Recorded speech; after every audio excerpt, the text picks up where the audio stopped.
Alors que les relations entre l'Algérie et la France sont au bord de la rupture, après plusieurs mois de tensions grandissantes, le dossier des crimes commis par l'armée coloniale française en Algérie refait surface.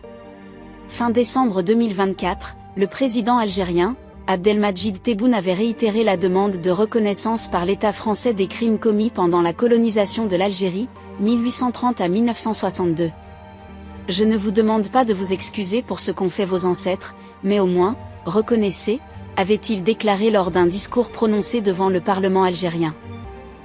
من نهار اللي دخلت فرنسا عندنا هنايا إلى يوم ما خرجت 5 جويلية 62 المقاومة الشعبية المجازر تلو المجازر. À la mi-février courant, le président de l'Assemblée populaire nationale, APN, Brahim Boughali, avait lui appelé la France à reconnaître officiellement sa responsabilité pleine et entière pour ses crimes nucléaires dans le Sahara algérien, un dossier explosif qui n'a de cesse d'envenimer davantage les relations entre les deux pays. En France aussi, de plus en plus de voix s'élèvent pour dépoussiérer ce dossier épineux et faire la lumière sur cette page sombre de l'histoire de la France coloniale.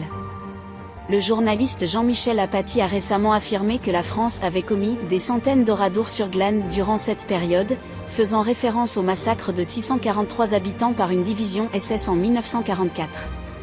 Vous savez, chaque année en France, on commémore ce qui s'est passé au Radour-sur-Glane, c'est-à-dire le massacre. Vous comparez ça? Le massacre de tout un village. Mais on en a fait des centaines, nous, en Algérie. Est-ce qu'on en a conscience? Jean-Michel, on s'est comporté comme des nazis en Algérie? Mais les nazis n'existaient pas, on ne s'est pas comporté comme des nazis. Les nazis se sont comportés comme nous l'avons fait en Algérie. Le politologue Thomas Guénolé, lui, parle d'un génocide algérien et d'un problème de mémoire sur le sujet. La France n'a toujours pas reconnu le génocide algérien. Je ne pense pas que le génocide algérien soit un sujet dont on se fout. En tout cas, ce n'est pas mon cas. Quand je dis génocide algérien, c'est que on parle d'1 million de morts au 19e siècle sur une population de 3 millions d'habitants. Je ne sais pas si les gens qui nous écoutent se rendent bien compte. En février 2017, alors que les relations franco-algériennes n'étaient pas encore à ce stade de détérioration et qu'Emmanuel Macron n'était encore qu'un simple candidat à la présidentielle, il avait qualifié, depuis Alger, la colonisation française de l'Algérie de crime contre l'humanité. La colonisation fait partie de l'histoire française, c'est un crime contre l'humanité, c'est une vraie barbarie, et ça fait partie de ce passé que nous devons regarder en face, en présentant aussi nos excuses à l'égard de celles et ceux vers lesquels nous avons commis ces gestes. Depuis, de l'eau a coulé sous les ponts, et de crise en crise, les déclarations belliqueuses prennent le dessus sur l'histoire et la vérité. La vérité sur des décennies entières durant lesquelles la France coloniale n'a pas lésiné sur les moyens.